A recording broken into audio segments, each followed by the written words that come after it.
Good morning and good afternoon, depending on wherever you at. The time is recording. This is episode 149 of the Restricted Zone podcast. Just want to give a big thank you and shout out to all the followers and fans, the viewers, the people that's clicked on an episode of the podcast. We really appreciate it. It's just a big motivation for us to keep going. Like I said, every single one of us on this podcast, the Restricted Zone podcast crew, we all love sports, various sports, basketball, football, wrestling, baseball, boxing, UFC, college basketball, college football.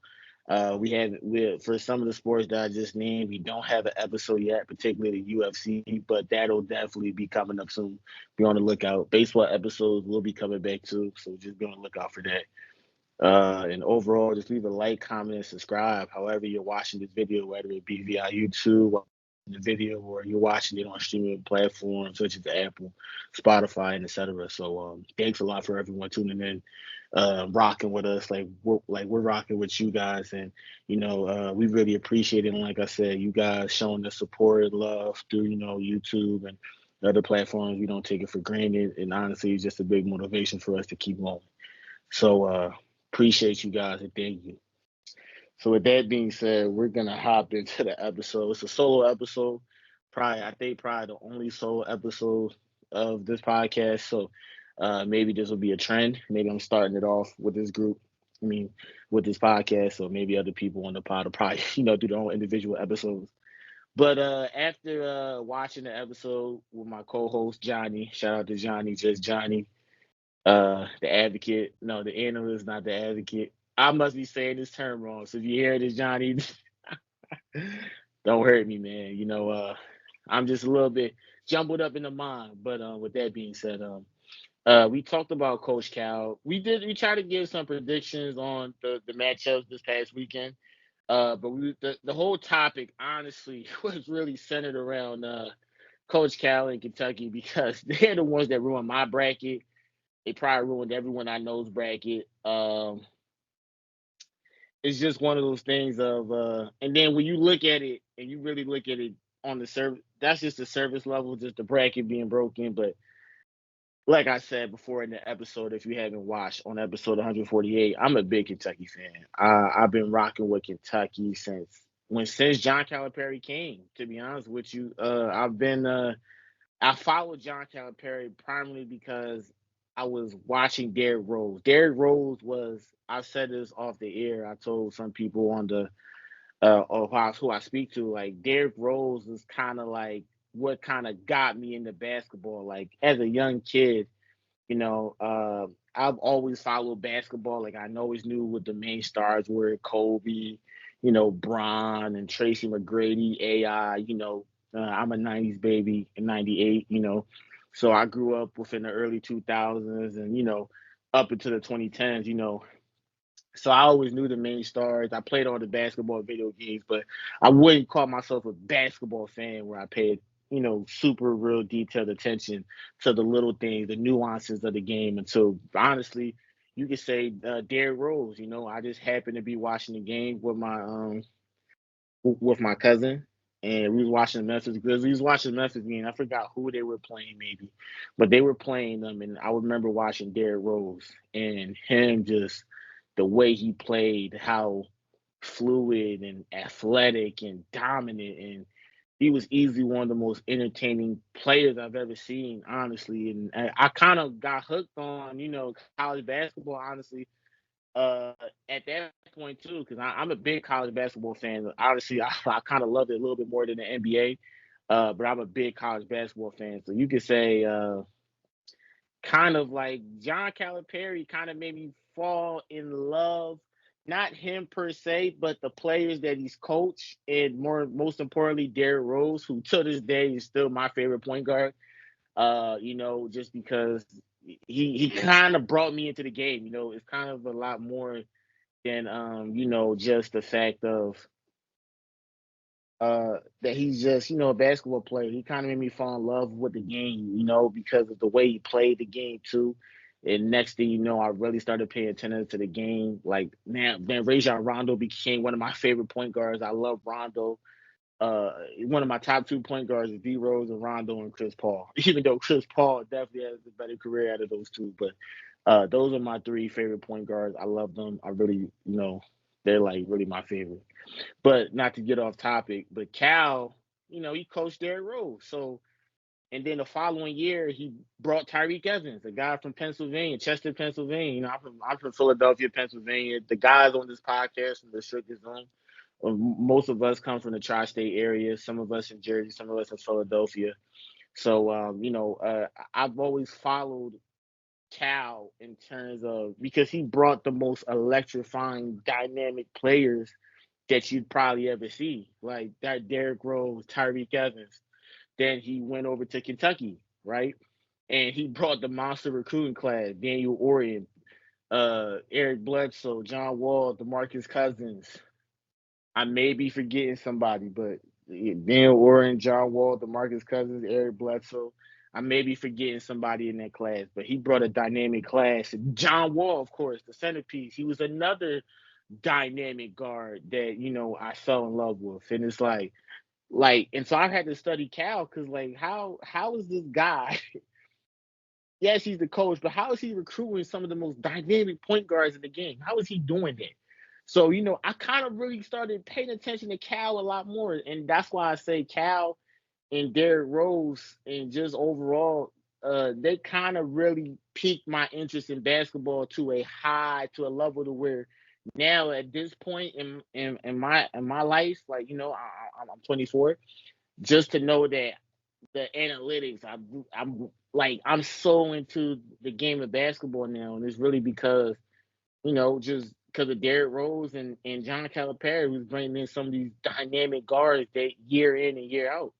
So he brings someone like John Wall, and then he brings the star-studded class that he started with, which kind of jump-started his career at Kentucky.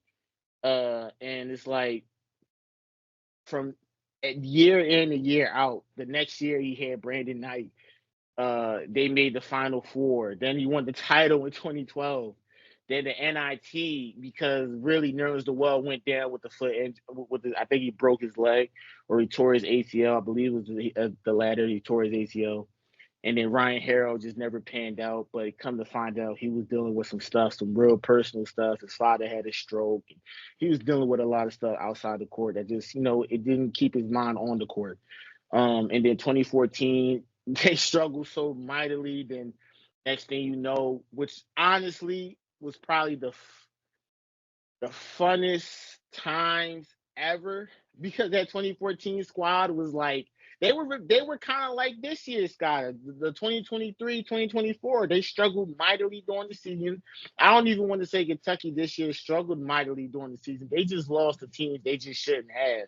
They just played down to the competition. But 2014, you could say they genuinely struggled. And next thing you know, they kind of go on the run late in the season. And next thing you know, the tournament come, and Aaron Harrison, man, he's not a dynamic guard like Derrick Rose, John Wall, or Tyreke Evans, and he's not a dynamic guard. But man, was he one of the most clutchest players Kentucky ever had, and they should be blessed that they had a guy like him. I mean, him hitting those shots, 3 consecutive game winners. I've never been so excited watching a college team like that 2014 team. That's what I thought to myself. And then Cal follows it up with the 38-0 squad. Like, he just, and at that point, I really just I didn't even realize that I was so invested in the program of Kentucky. I was so invested in it. Like, I think during that year, I was kind of like, I graduated 2 years later, a year later, and I thought to myself, man, I want to go to Kentucky. Like, I actually was looking up trying to apply to go to Kentucky, but I didn't feel like I was ready to just move out of state and anything like that. So I let the fanboy in me kind of die down and kind of be realistic about where I wanted to go at the high school. I didn't go to Kentucky for college, guys. I went to CCP for its community college in Temple. So shout out to community colleges, man. Save you a lot of money. Just got to put that message out there. And then I went to Temple and did my 2 years. But I've always followed the program heavily. I'm real invested in this program in terms of like time watching the program. I bought tickets to whenever Kentucky ever played in the tri-state area, whether it be Jersey, Philly. I was at the Penn game. Kentucky played I think was it December 9th, I think. It was one of a Saturday I went to when Kentucky played Penn, so I was there for that. Um, like I said, 2014, those game-winning shots. 2015, they went 38-0. 2016, I love watching Tyler Ulis. Just he's one of my favorite guards in Kentucky. Honestly speaking, if you was to really rank the best UK guards, or at least in the Cal era, Ball and then Tyler Ulis. I don't think that's up for debate. I don't think anyone should kind of really be debating that if you really watch them play. And then you kind of rearrange the list how you feel and how you go from your perspective. But those two should be 1A, 1B, or you could flip it. Tyler Ulis 1A, John Wall 1B. I don't think anyone would really disagree with that. So now we go on to watching Tyler Ulis ball out and, had a phenomenal year that he did. The 2017 class comes in, and that was one of the biggest recruiting classes I saw Cal kind of brought in. He brought in like 7 guys, I believe: Jaron Vanderbilt, Quade Green, Kevin Knox. I'm really forgetting some PJ Washington. Who am I forgetting? I'm forgetting at least 3 other recruits. But he brought a star-studded recruiting class. I think Wayne Gabriel, was he in that class? Was he in that class, Wayne Gabriel? I think he was in that class too. Sasha Killer Jones. He brought in a lot of star recruits that 2017 class. And that was after the 2016 class heading into the 2017 season where De'Aaron Fox and Malik Monk and Bam Adebayo which I thought Kentucky should have won that year, in my opinion. This when you look at Cal from 2010 to 2019, there's 4 years that stick out to me that Cal should have won. Is the John Wall team. You could probably argue 2011 just because of how close they were, but I guess it was Kemba's time in that moment. I guess it was just Kemba's time.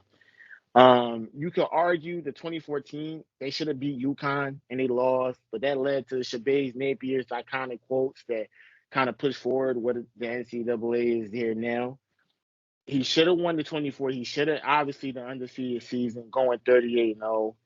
Like you got to finish off a season like that. But hey, luck just wasn't on Cal's side. Plus the 5 minutes of the game, Cal didn't make.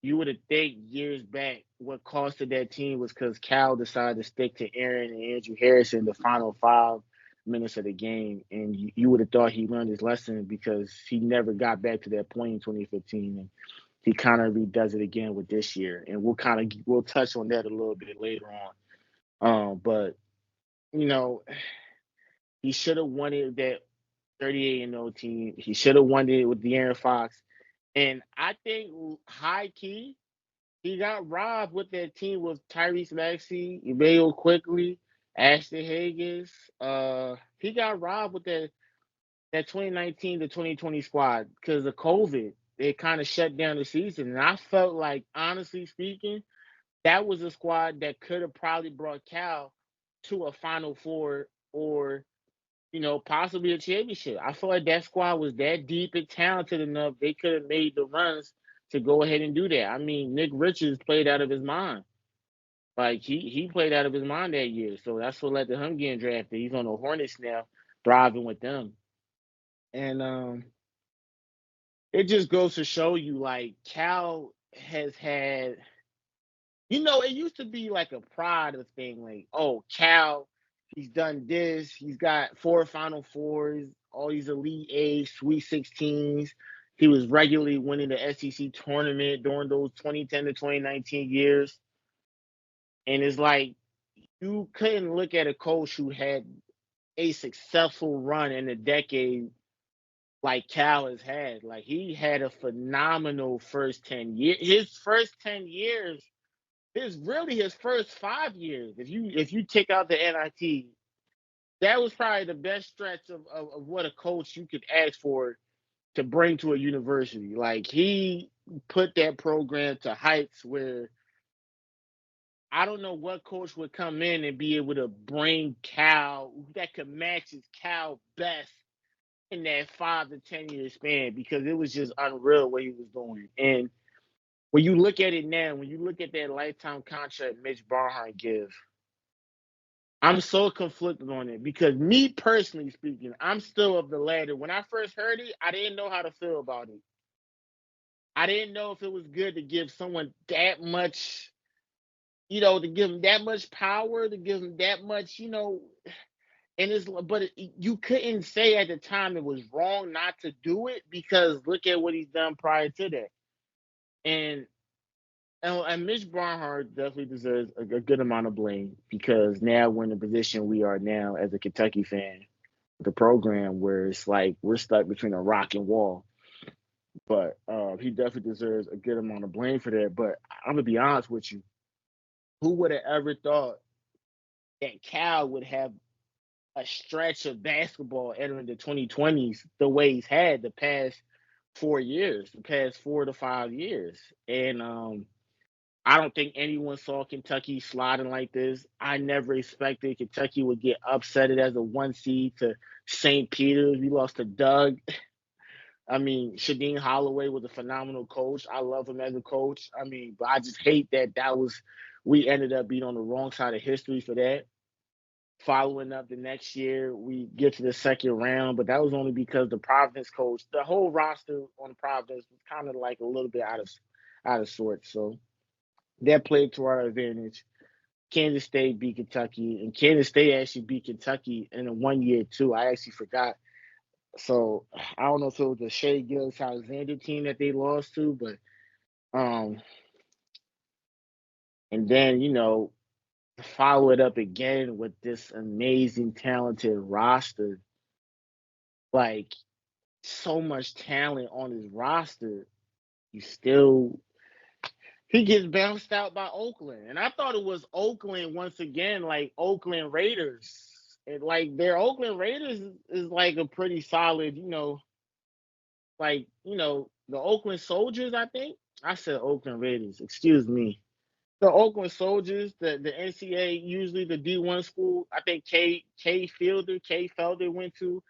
So I was thinking of that Oakland, not the Oakland Raiders guys. I'm talking about the Oakland Soldiers.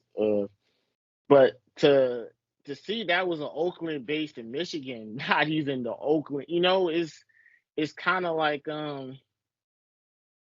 you just don't lose. You can't lose that badly. But you got to think, people are thinking that Kentucky fans are mad because of this one game. It's an accumulation of a 5 year stretch. I mean, look at that 20 to 2021 season. They didn't make the tournament. They were awful. Then the next year, you had the national player, Oscar Sheway, who swept every individual award you could think of. You get upset with a guy like that on your squad to St. Peter's, which was outrageous in itself. And I didn't think it could get any worse than that, because I thought that was like top tier, like, wow, like this is crazy. Follow it up. They lose to Kansas, but you just didn't have any expectation going in with that squad either, believe it or not. But then this year, the talent, the NBA picks that he's got on this squad, and not to make it to the Sweet 16, it's criminal. It's criminal. It's unacceptable. It's disgusting. It's outrageous considering the talent that he had. It is like, and you know what's crazy, because when you look at Coach Cal, when you look at how his career is right now, the past 5 years factored in, we're not even going to include the first 10 years. When you look at what he's done since 2020, it's been a disaster for Kentucky. Like, I don't know a coach who's had a worse stretch in 4 to 5 years than Cal has had. Like, he's real. Like, there are other programs that have more wins than Kentucky had these past 4 or 5 years. And as the gold standard, the program with the most wins and championships in college basketball history, it's unacceptable. I mean, let's just call it what it is. It's just outrageous. And another thing is too, because I'm gonna get on the players too, but I'm a focus on Cal. Cal is one of the best coaches in the game of college basketball in all time. If you want to put him in there, he's took multiple teams and frank colleges to Final Fours, Elite Eights, and championships. Not too many people can say that. You can't not too many people you could probably count on one hand that's probably done what Cal has done. So he's a Hall of Fame coach, and to see his career, to see how this is playing out since 2020, to see how he's been on the decline year in and year out up until this day today, which is what, March 24th, 2024. It's just unrealistic, and it's just shocking, and it's just like, how did we get to this point? How did this get to this point? And it's a lot of factors and reasons in my believing. But it's really three things to me that stand out the most to why this has kind of been an absolute train wreck. First things first, I think Mitch giving Cal that lifetime contract was a huge mistake. Uh Hindsight is 2020, but I always felt iffy about giving someone, like, to give one man that much power, that much favor. Like, I never felt okay with doing something like that because it always felt like a team was locking themselves in with somebody. It was going to be a pretty tight lock, which results in this. But to be fair, in Mitch's defense, even though I was hollering for Mitch to be fired last episode, I've had time to calm down and reassess, the whole situation. I mean, Cal was having such a phenomenal first 10 years. I mean, I think probably any AD probably would have given their life. I know what? I just can't bring myself to say that. I just don't know. Giving them a lifetime contract was it. Maybe another program would have given him a lifetime contract, but now I think other programs and schools are seeing Kentucky's situation, and I can assure you, lifetime contracts probably won't be a thing anymore. Because look what Kentucky has put themselves in, giving Cal this lifetime contract. I really believe if it wasn't for their lifetime contract, Cal would be absolutely fine. Uh, I mean, he has 33 mil waiting for him in the cut if he does get fired. And he has nine. He's making 10 mil, 9 to 10 mil right now. So it's like he's had such a safety net.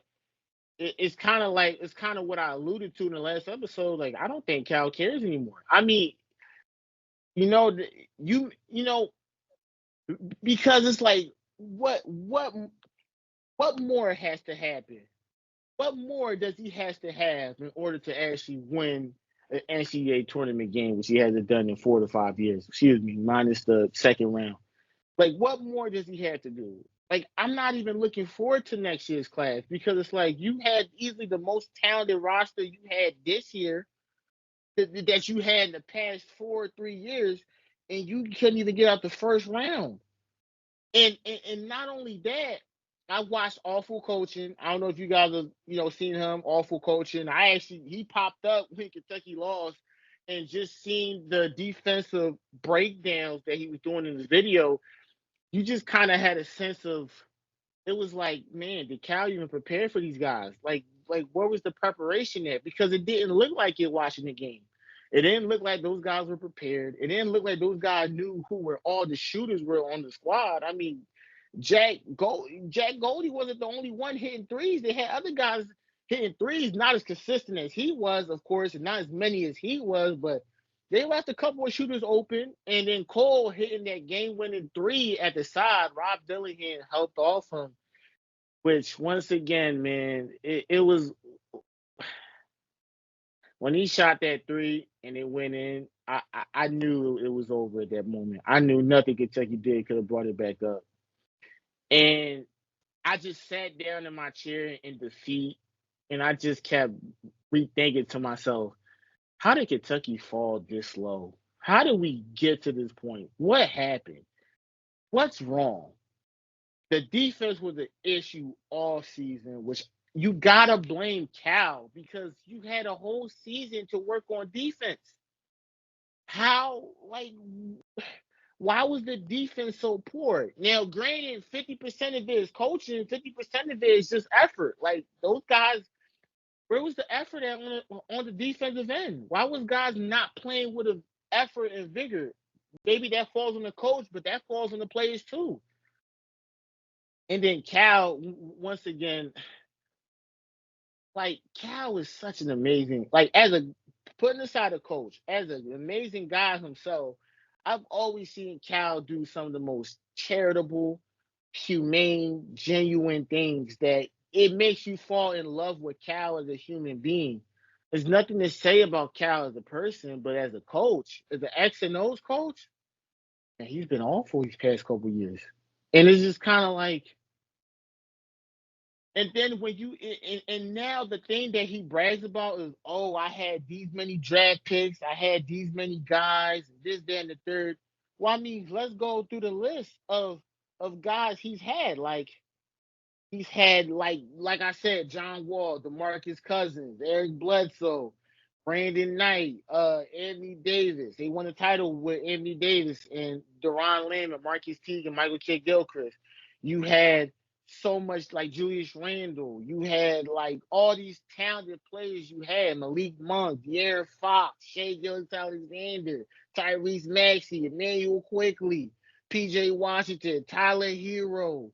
I mean, she's Cason Wallace. I mean, like Devin Booker.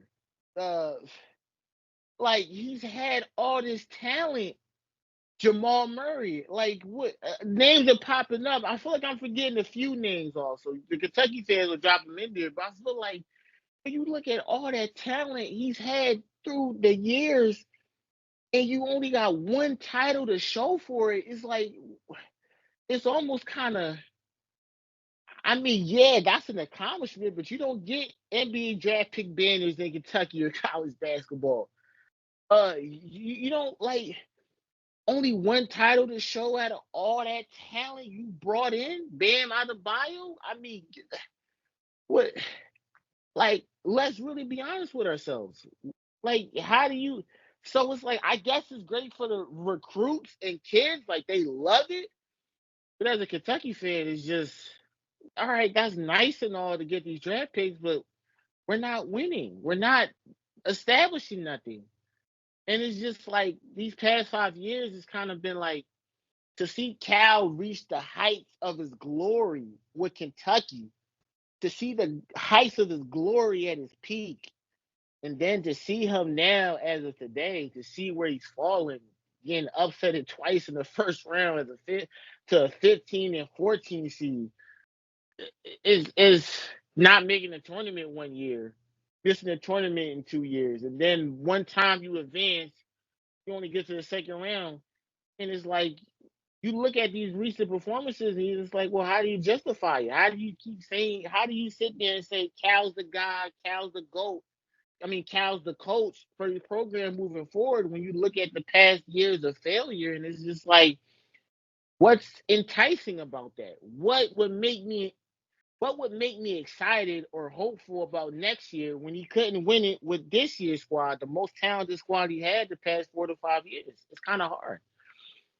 And let's go about the Cavs coaching. I mean, I just don't think those guys were prepared at all coming into the game. I think they played tight, number one. Like Reed, I paid attention, like rewatching the game. Someone uploaded the whole game after watching it, of course, but then to rewatch it, like the guys were playing tight. I saw Reed look at Cal a couple of times while he's dribbling, like, because it looked like he was scared to make a mistake or he wouldn't get pulled out. And I've heard Matt Jones from KSR. I heard Jack Pilgrim from KSR as well, as long as Sean Smith.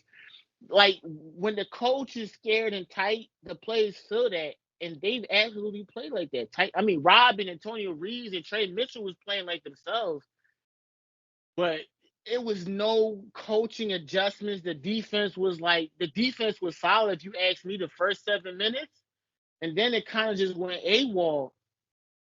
And honestly speaking, the score may have seemed close. In all honesty, Kentucky probably would have lost by more points. They probably would have lost by double digits, if you ask me. Oakland missed so many free throws, right? They missed so many free throws.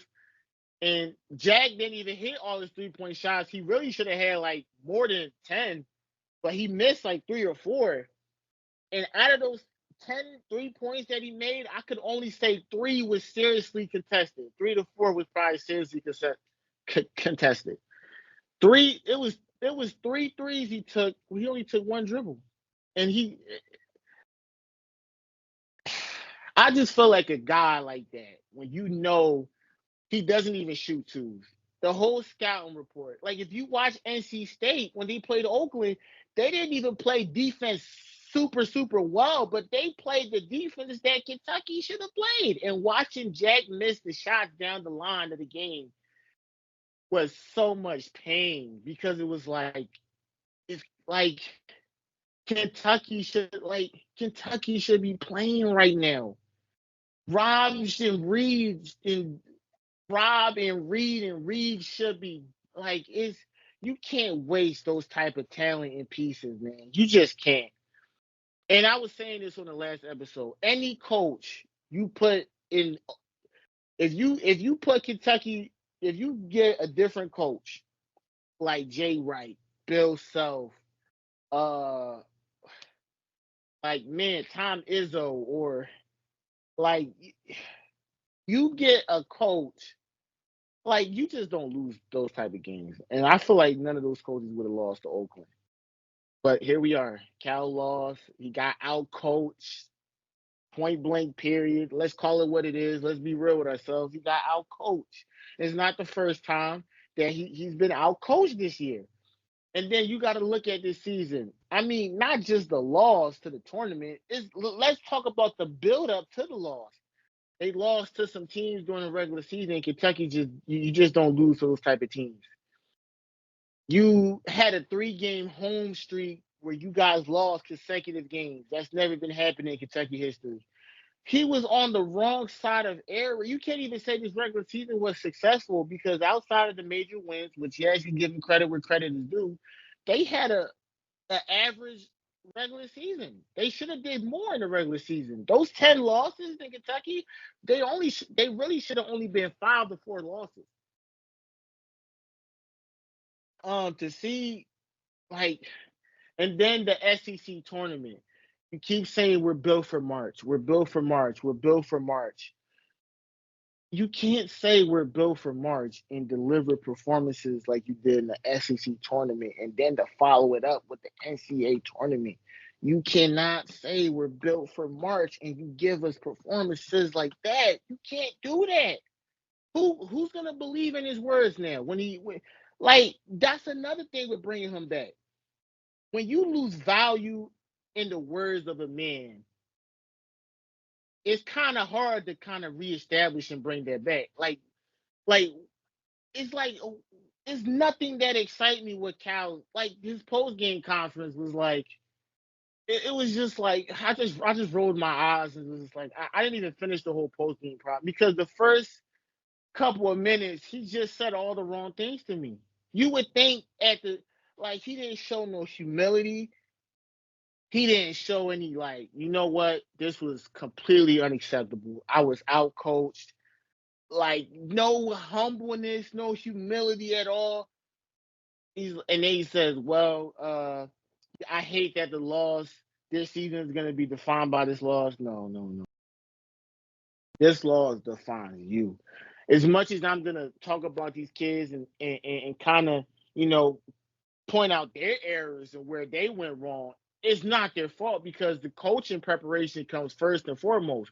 Maybe if you want to blame the players, they do deserve some blame for not playing well, but coaching kind of, it all falls back on the coach. And Reed did say post game in the locker room, post game, he was teared up, crying, and you just hate that for Reed. You hate that for him, considering he had such a phenomenal season. I mean, he exceeded whatever expectation you could think of for him. He's turned himself into a top 5 or lottery lock, a lottery pick. And he said it's not Cal's fault. He's the best coach.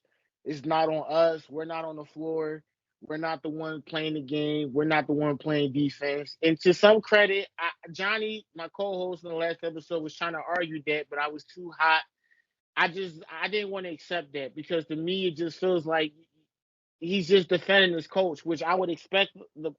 Players don't defend their coaches. It's just really not real between the two, player and coach. But Reed went out his way to really say that. So I guess, it's Cal's fault, but hey, his players are really sticking up for him. So, but it's like the coaching is just unacceptable, and not at this level at this point for who he is and what he stands for and what program he's coaching at. Like, you can't continue this anymore. How low does Kentucky have to go before they say, okay, you know what, this isn't working, Cal, it's time to go? How low do you have to go?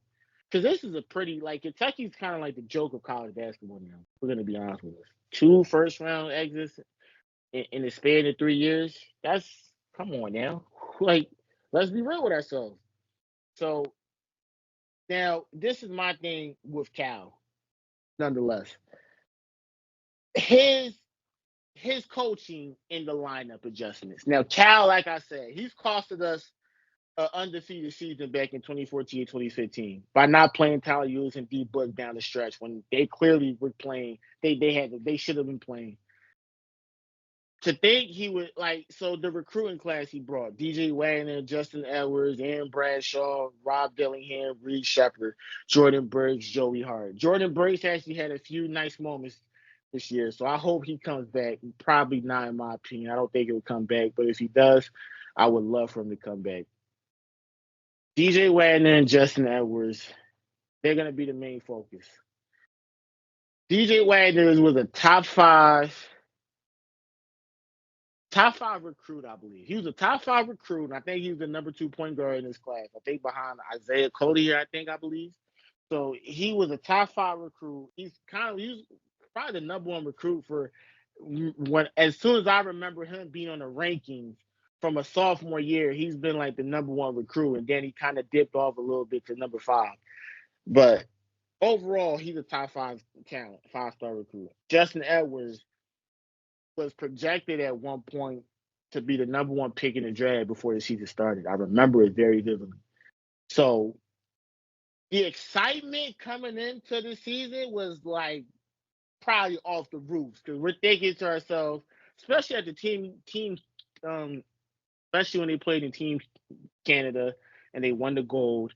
DJ looked great. Justin looked great. Everyone looked great besides Rob. Rob kind of was the one that kind of had he played bad. Let's be honest with it. He played bad, and I was a little worried for Rob because I was like, ooh, maybe this is what I was talking about. Maybe Rob probably won't fit it under Cal's scheme or how Cal wants his offense to go. But boy, did Rob turn out to be way ahead of the curve. Like, he's outperformed Justin and DJ by miles. It's not even the comparison. It's like day and night. Reed Shepard absolutely outplayed DJ and Justin Edwards. It's not even a debate. It's literally day and night. And I think that's where the root of the issue when it came to coaching lineups is. Because in my opinion, the reason why Cal lost is because he made it about DJ, Justin, and Reeves. He was trying to make those 3 the critical point, the key pieces of the team, the main core of the team, which was wrong. It should have been Rob, Reed, and Reeves. It should have been those 3: Rob, Reed, and Reeves. That's where the offense should have been centered around.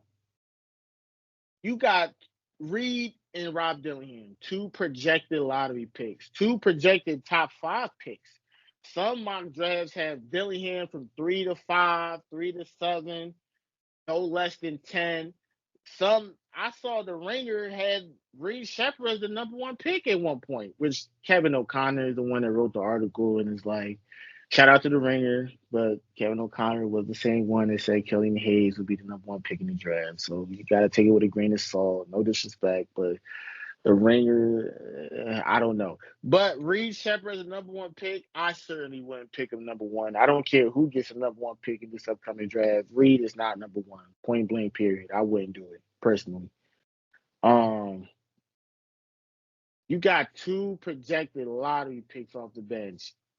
And once again, the key fact is they were on the bench. Hey, you could say, hey, but look what happened. They was able to play themselves into lottery picks.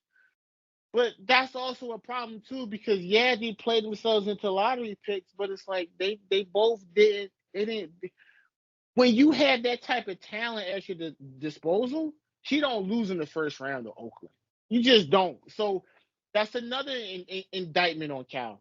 Why was Reed and Rob starting off the bench when it was clear those two were way superior than DJ Wagner and Justin Edwards? I mean, Justin Edwards had some semblance of life back to him after that Tennessee game, where he went 10 for 10, I believe.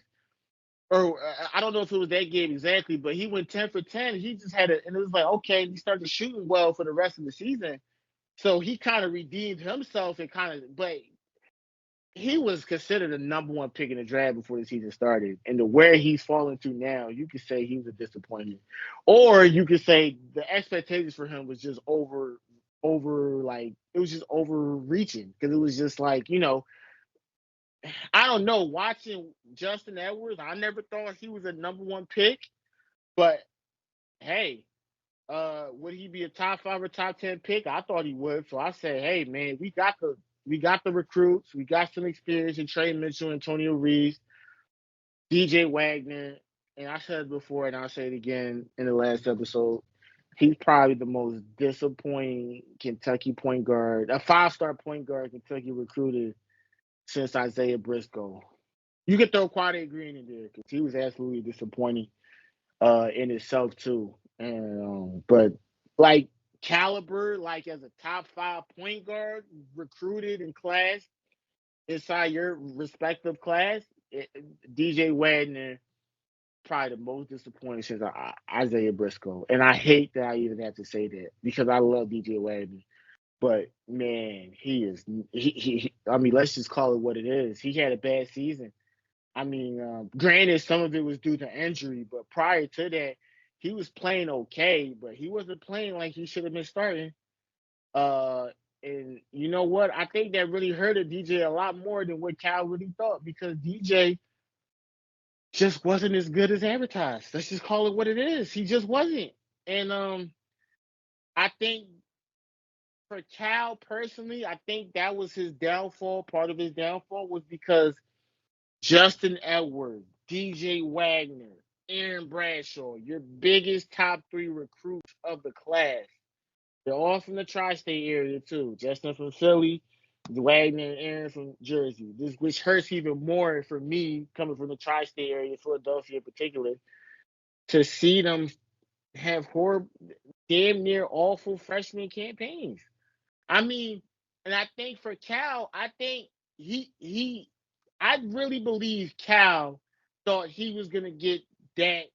DJ Wagner was gonna be that point guard that was gonna dominate, kind of like how Reed and Rob was pretty much doing, and he wasn't. Justin Edwards wasn't. It was at a point in time, maybe in the middle of January, toward the end of January, it was some serious conversation in the base, like whether Justin Edwards should even be playing. Like, should he just be out of the rotation altogether? It was some serious. It looked like he was heading down a Khalil Whitney type of path, and he turned it around. Shout out to Reed getting a mental coach and his family, and that's probably what saved him. But it's like, man, was he a disappointment considering his ranking and what the hype brought into him when he came in? Absolutely. You got to be real. Absolutely. DJ Wagner. I mean, I don't know what's next for DJ Wagner. But it's not the NBA. I know that much. It can't be the NBA. He shouldn't even be looking at the NBA. I hope nobody in his circle or camp is telling him he's NBA ready. He's not. But listen, this is a weak draft. He could take advantage of it and probably go somewhere far. Maybe, maybe not. But this is a weak draft. He has a good workout individually, private workouts. Some teams will be interested in the top 5 former point guard recruit. But what? But there's so many point guards stacked on most of these franchises. It's kind of like, where does what can DJ Wagner do? And it's like, hey, if DJ Wagner jumps for the NBA, it's really because this is such a weak draft. He can see himself getting drafted. Me personally speaking, he needs to come back. He's not NBA ready. He's not. Now, whether that be at Kentucky or he transfers out, I genuinely don't know.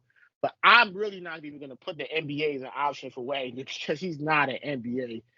Like, I don't know what a scout would see. Like I said in the previous episode, I don't know what a scout would see watching that film. They have watched him play in person at Kentucky and say, this is he's not a first round pick. He's not even a guaranteed second round, in my opinion. No, maybe they'll draft him off potential because he's so young. So he's still 18, I believe. He doesn't turn 19 to another 2 months. So it's like he has a lot working for him, and he doesn't need to go to the NBA, in my opinion. You got NIL money. Now it just comes down to what school is the best fit for you. Do you want to come back to Kentucky and play with, or you got to compete with Boogie Flynn? I mean, King Coleman, I remember, said he got the keys to Lamborghini. You can't. So what happens with that now? You kind of told one kid something, just like you told one kid to hear something. So what happens with that? What's the balance and dynamic of that? I don't know. But if you had to ask me, I think DJ probably judged for the NBA, which really is not his best interest. But hey, I'm not in his circle. I'm not in his camp. I'm not DJ Wagner, right? So all blessings and good luck to him. But I'm gonna say it like I said in the previous episode. Promises were made, unfortunately, and it kind of contradict. I kind of looked at Cal a little differently because he always says promises aren't made here. Promises aren't made here, but you made some promises, Cal. You made some promises. DJ Wagner should any coach that has two top five, just two lottery projected guards off the bench. You got two lottery projected guards off the bench, and you're gonna continue to start a guy who's never outplayed either or any time during the season. Those two has consistently outperformed DJ Wagner, and you're telling me those two guys you won't start over a guy who's really struggled and Justin Edwards, who is practically unplayable at times. Like, I don't know a coach that just does that. Like, Cal's the only one I could think is that was stubbornly doing that. And people keep saying, oh, well, Devin Booker didn't start. Well, because that squad was the returnee from last year's squad. That Book was a freshman coming in. So not to sit there and say, oh, well, but they played super well because they had experience playing under a year under Coach Cal. So, like DJ Wagner shouldn't have been starting. He shouldn't have been started. I think it might have been better for DJ Wagner to come off the bench.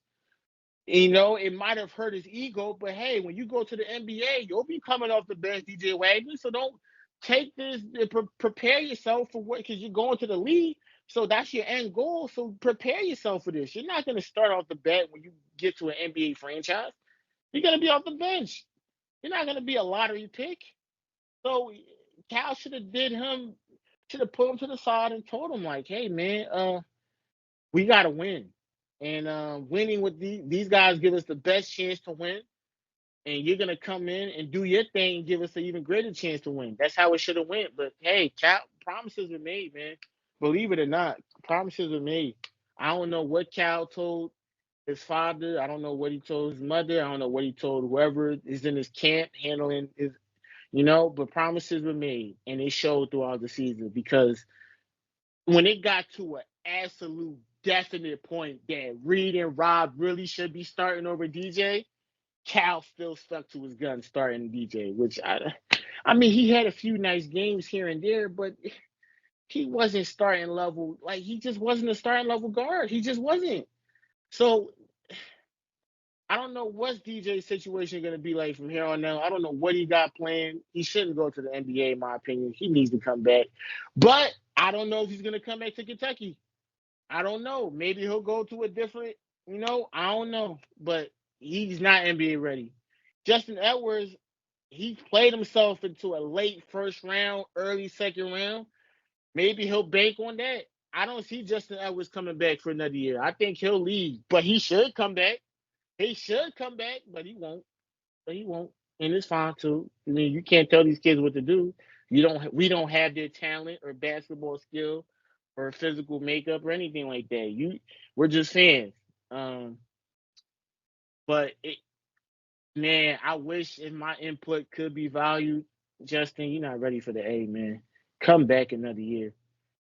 But then again, the injuries, what happens if that set player comes back and gets hurt? That's a strong possibility. But NIL is kind of like the NIL could probably help with that, but I don't know. Aaron Bradshaw was hurt. I'm not gonna give too much flack for Aaron Bradshaw because he missed 2 to 3 months. So I mean, he needs to come back, and I think he probably will come back. I think if they could get Aaron Bradshaw back, but I don't know if he'll stay at Kentucky. I don't know. Maybe he'll transfer too. Who knows? I don't know what Clutch has in store for him. But Reed and Rob is absolutely going to the NBA. I think he won't even hesitate. I mean, shit, you played yourself from undrafted to being the top 5 pick in the draft. I mean, and then it's a weak draft too, to where there's not a lot of teams in the lottery need a point guard, so it's going to come down to fit and what team Rob goes to or what drafts him. But it's really about fit in terms of Rob. It's about fit, and I already said it in our mock draft lottery episode. I think it believes 147 or 146. I said Rob is really depending on what team Rob go to. So I said the 3 best teams for Rob to go to was the Wizards, the Spurs, or the Pistons. Not the Pistons, the Rockets. Rockets or yeah, those the only 3 teams I can see that would give Rob the best chance to maximize his abilities. Or OKC, just because OKC, but OKC already has enough guards as it is. They're gonna lock up Isaiah Joe. They're gonna lock up a couple of guards that's already on the roster. So it doesn't make sense for Rob to go there. So Rob would absolutely go to the NBA as he should. He worked his ass off. You know, everyone doubted him. I doubted him. I didn't know if Cal and Rob were going to mix together well, even though Rob does seem like a Cal point guard if you think about it, but just you didn't know what his mentality or attitude or, his playing style was. I like Rob's playing style. His playing style is electrifying. Definitely something the NBA will love. But I didn't know if he was going to make the necessary changes because when Cal's program, you got to sacrifice because you're playing with a lot of other guys. And I didn't know if Rob could do that. And he not only did he do that, when honestly speaking, he should have been starting.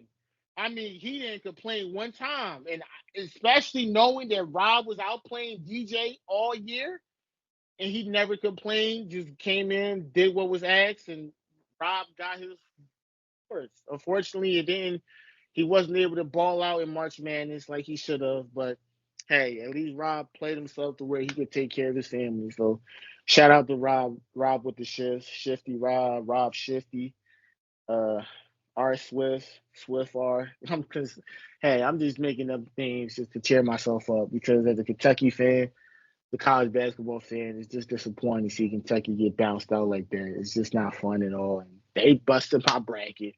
So hey, Reed. Now Reed's the most interesting one in my opinion. And like I said in the last episode, I don't know if Reed is an NBA type of guy. I mean, now let me say that again. Reed is an NBA type of guy because JJ Redick, uh, Alex Caruso, Austin Reeves, Tyler Hero. I think he has a little bit of Kyle Lowry to him. I think Kirk Heinrich. I think a little bit of Clay too. Uh, I think is he an NBA? Well, he's played himself into a lottery pick, and it's hard for Reed to kind of turn down from there too. Like I wouldn't blame if Reed decided to go to the NBA because I thought Reed was going to be a 2 to 3 year guy. It's like a lot of people in the nation thought Reed was going to be a 2 to 3 year guy, and he's outplayed any type of expectation you could have had for him. He's played himself into a top 10 pick lock.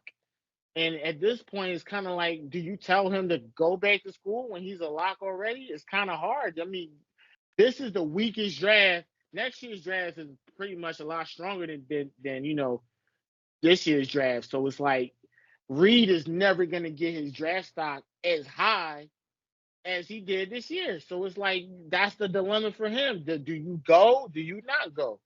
Do I think Reed is NBA ready? I think he needs another year. I'm not going to base it off one game in the tournament, but I got to say, he all his flaws, all the weaknesses that you thought of, that Reed had or was on full display on that tournament loss. So it's definitely, maybe his stock took a little bit of a hit, but I still think he's a lottery pick, top 5 pick. That thing is for him, just like I said with Rob, it all comes down to which team is picking. But Reed's skill set is much more. He'll probably get drafted higher than Rob because Reed's skill set, you could plug him in any one of those teams and he'll thrive more so off the bench. I don't see Reed as a starting NBA leading guard. I don't see Reed as that at all. But he's a guy that could hit. He'll be in an integral part of a franchise, of a championship team. I do believe that. So Reed is definitely a lottery pick, and he'll probably go for the NBA. But I'm really interested to see what Reed does. He's the one I'm really going to be following. Do you go or do you not go? I mean, if I was Reed, do you really want to leave Kentucky like that? Bounced out the first round to Jack and to a guy like Jack with the hairline. I just love his. He just looks so. He like Jack Goldie looks like he's gonna be working at a corporation a few months from now, which is just insane.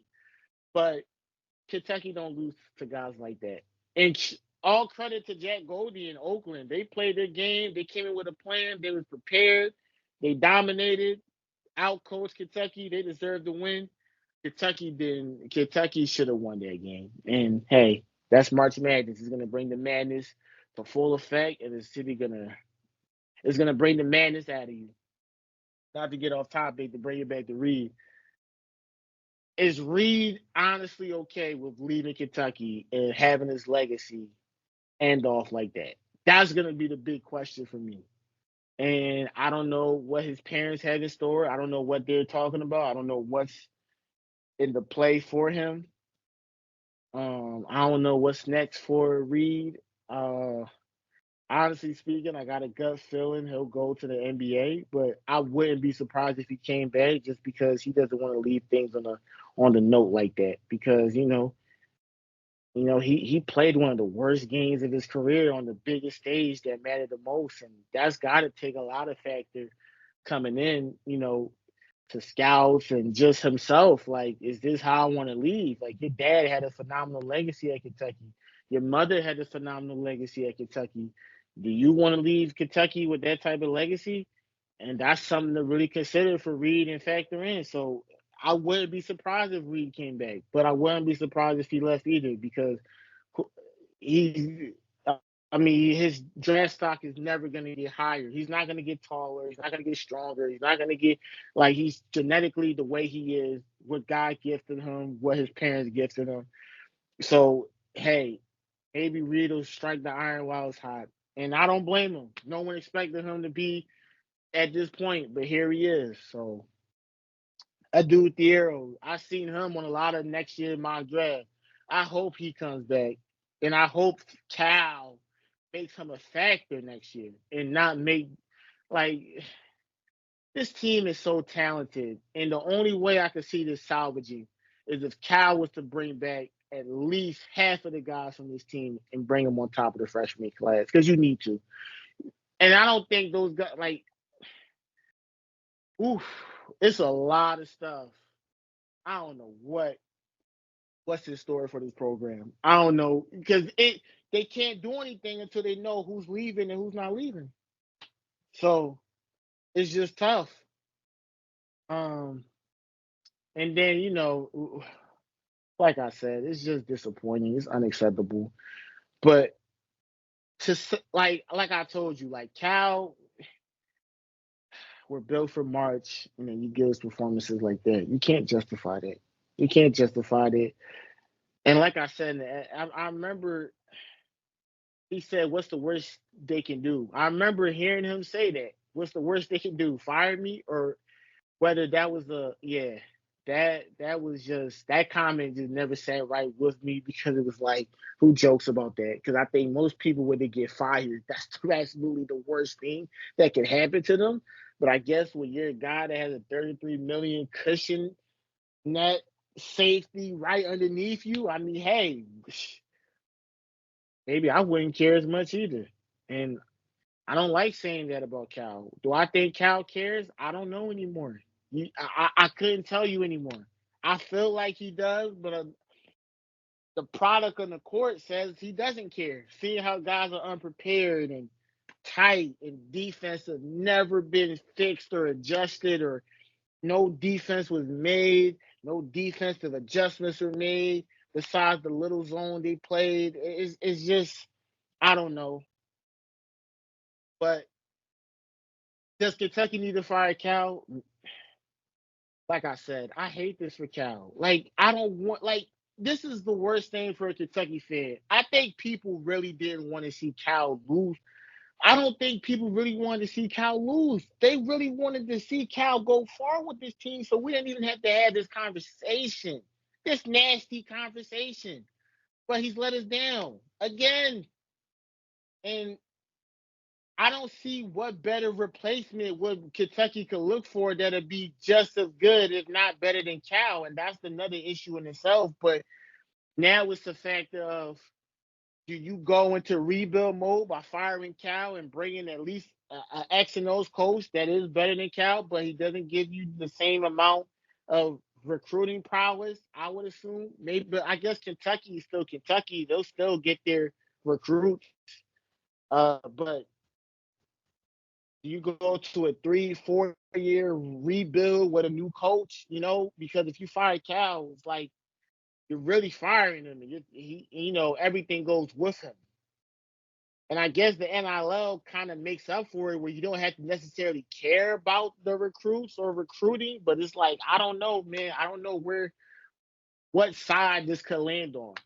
Me personally speaking, my personal opinion, I think it's time for Cal to go. I think it's time for Cal to, you know what, man, you gave us some of the best 10 years a fan of a program could ever ask for, even expect. But all good things come to an end, man, and maybe it's time for Cal to go. But I hate that that's how Cal's going to leave, on that type of note. You don't want that for Cal. Cal doesn't even want that for himself. And I think nobody really wants Cal to leave off like that. And that's another thing. If Cal leaves off like that, he goes to another program and he replicates his first 10 years what he did with Kentucky. It's kind of like the burn. It's like pouring salt on the wound at that point, because it's like, we desperately wanted you to do that with us again. We didn't really want you to go. Well, I mean, I can't speak for the Kentucky fans. Maybe they genuinely want him to see him get the F out of here. Me personally, I'm torn between him getting the F out of here and maybe just running it back one more year. Because what alternatives do we genuinely have? We don't have a lot. But I will say this. If Calipari was to return to Kentucky, it's got to be how Jim Harbaugh in Michigan did in 2021. Back in 2021, Jim Harbaugh in Michigan, they was in the same situation. Jim Harbaugh was disappointing, like lows, and then he was coming off a 9-4 season. Then he had a 2-4 COVID season. Then I think he had 5 straight losses to his biggest rival. So, but he made the adjustments, that because he realized, hey, this is unacceptable, even for my standards, right?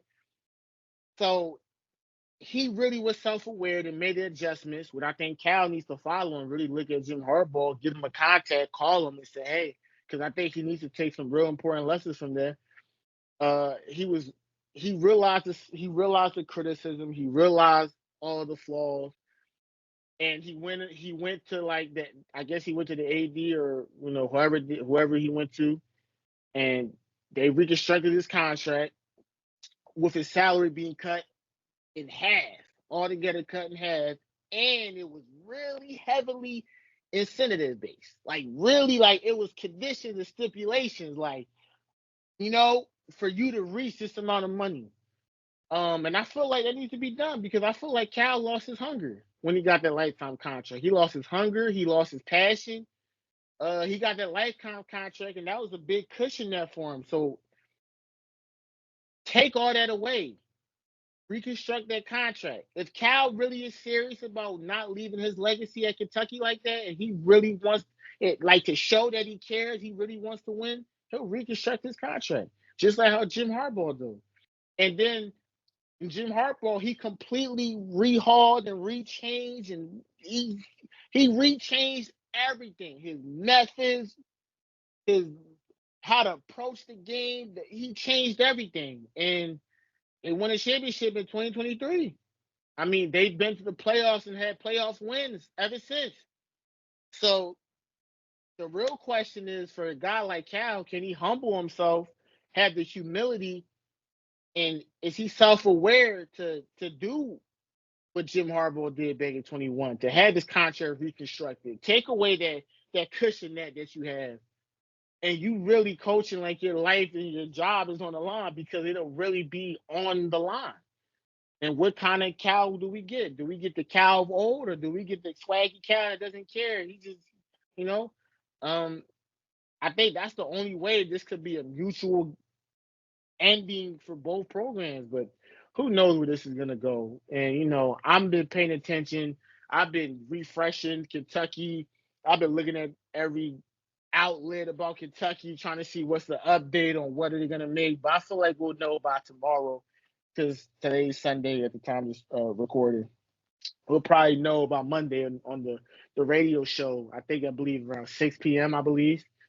Uh, Eastern time. So, we'll know at that point what's Cal's future and status is. But if it ends off with Cal having to leave Kentucky, getting fired or bought out, it's just really gonna sting a lot, because you never envisioned Cal having that type of drought.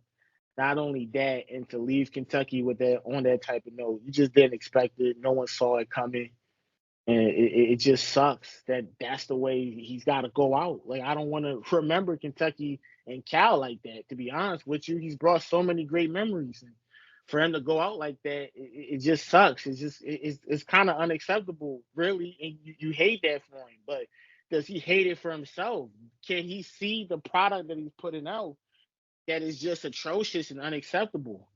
How do we defend it? You can't be excited for next year's class if you don't know what you're getting, if you're getting back from this year's class. But I'm a Kentucky fan. Chris asked me from the RSVPs.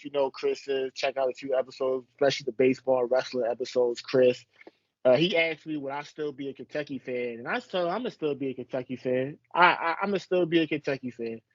I'm still gonna be a Calipari fan, but that's only on the condition if he leaves. But if he does come back with the suggestion that I had said about him reconstructing his whole contract and making it heavily incentive based, just like Jim Harbaugh did, and have it cut in half, and you really get to see your back against the wall, your job is on the line, everything is on the line. You kind of see what kind of guy who Cal really is at the core of it, and maybe I slowly get back to, loving Cal, because I'm not to say get back to loving Cal. I love Cal. I love what he's done for the program, but I got love for Cal. I just lost faith in Cal. Let's put it like that. I've lost faith in Cal. I don't know if that faith will ever be restored. Maybe, like I said, doing what I had said, but we'll wait and see. We'll know by tomorrow at least. We'll have some indication and some push. But with that being said, that concludes episode 149 of the Restricted Zone podcast. Thanks a lot for tuning in to this rant-filled podcast. It was a big rant. I thought I should come back and, I feel like I was a little too agitated and a little too hyped the last episode. So I feel like and plus I had a lot more I wanted to say. We was on a tight schedule yesterday, so this is me getting out my feelings. But thanks a lot to everyone that supported the podcast. Leave a like, comment, and subscribe on YouTube. Follow us on all streaming platforms, Apple, Spotify, Google Podcasts. We're on there. And the best part out of it is free 99. Don't got to pay $1. So we just appreciate the support and shares, because we love it. And thanks a lot for you guys, just subscribing and tuning into us and just enjoying the episode that we put out. Because we enjoy recording these episodes as much as we enjoy putting them out there for you guys. So, thank you for the support. Everyone enjoyed the rest of their night. I hope your weekend was good. The brackets that got busted, just enjoy college basketball if your team is out. The Sweet 16 is pretty much set. for men's and women's.